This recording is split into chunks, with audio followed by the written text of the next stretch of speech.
Railways में अमृत भारत और Vande Bharat, Amrit Bharat station और वंदे भारत ट्रेन, इसमें भी आंध्र प्रदेश पीछे नहीं रहा है।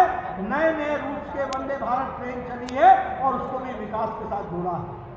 अगर मैं एविएशन की बात करूं तो विशाखापट्टनम, विजयवाड़ा, कडप्पा, तिरुपति एयरपोर्ट, उसी तरीके से भोगापुरम एयरपोर्ट के लिए 625 करोड़ रुपए और ओरछा एयरपोर्ट और कुर्नूल एयरपोर्ट, इन सब के लिए काम तीव्र गति से चल रहा है।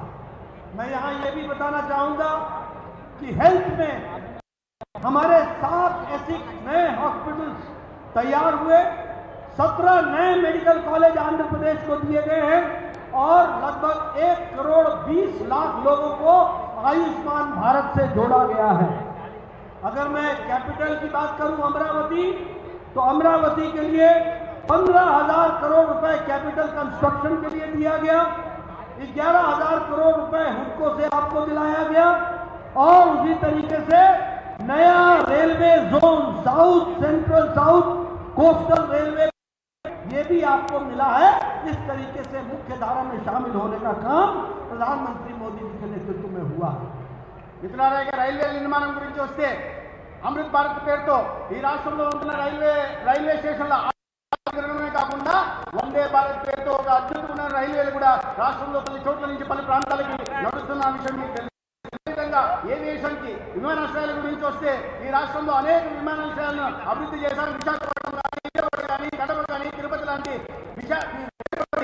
విమానాశ్రయాలను అభివృద్ధి చేయడమే కాకుండా ఇవాళ భోగాపురంని 625 కోట్లతో కొత్త ఎయిర్పోర్ట్ కూడా నిర్మాణం జరుగుతుంది. అదేవిధంగా కర్నూలులోని ఓరుకల్లులో కొత్త విమానాశ్రయం ప్రారంభమైపోయి ఆపరేషన్లో ఉంది. ఇక ఆరోగ్య విషయానికి వస్తే ఈ రాష్ట్రంలో 6 కొత్త వైద్య సంస్థలను ప్రారంభించడం జరిగింది. 17 మెడికల్ కాలేజీలను కూడా ఈ రాష్ట్రానికి కేంద్ర ప్రభుత్వం ద్వారా మంజూరు చేయడం జరిగింది. 1,20,00,000 మందికి ఇవాళ ఆయుష్మాన్ భారత్ ద్వారా లబ్ధి జరుగుతుంది, ఆరోగ్య సంరక్షణ జరుగుతుంది.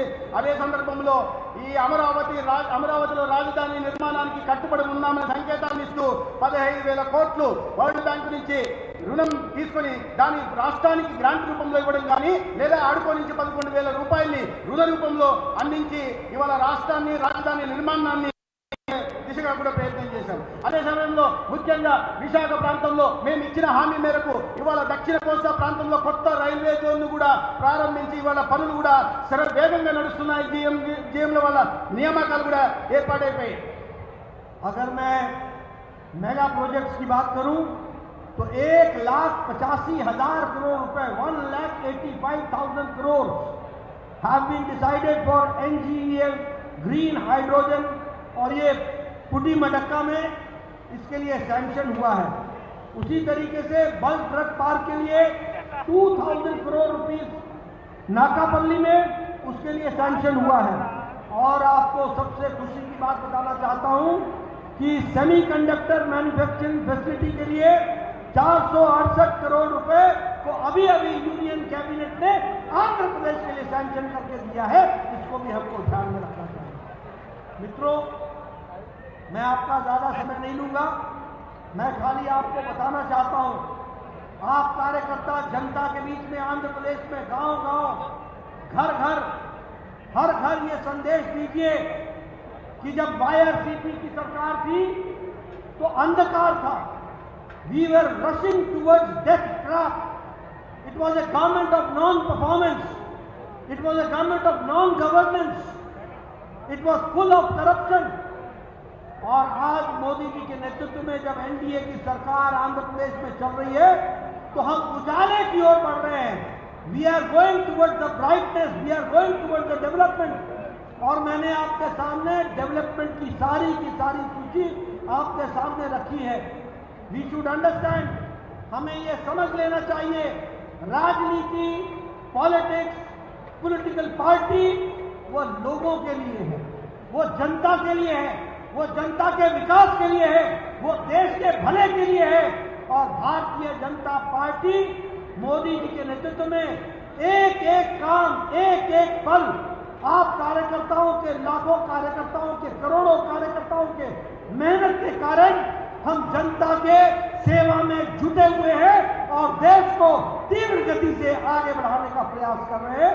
इसमें आप सबका योगदान है।